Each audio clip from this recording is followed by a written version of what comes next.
A lot of people that are designers, they go like form over function or function over form. I think for me it's narrative to form. When you have the intention of narrative first, I think that's what makes design human to me.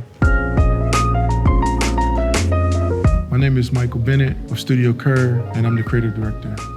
Being an athlete is always kind of like this artistic dance, the movement of bodies, the movement of shapes. So I feel like there's always been an artistic side of me making art on the field. After I retired, I was just thinking about what would be the next step. I spent a lot of time going back into Senegal and like thinking about my ancestors and culture that I came from. The studio is kind of based on a self-practice and also a studio practice of exploring this African diasporic language and form. Sometimes one draws from traumatic experiences to make something, and then sometimes you draw off of love. And what does that look like in form?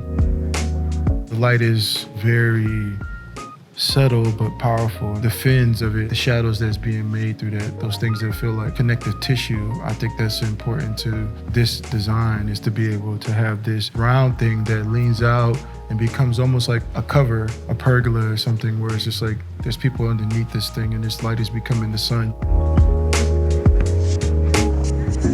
We're thinking about Ursa Minor, Ursa Major, and what that constellation entails. What did that do for people who've seen that in the sky? And what did that illuminate? Like that illuminated freedom for them. There's always this idea of getting back to craft. And I think working with somebody like Gantry, you have the opportunity to look at materiality where human and machine meet to make something that's unique.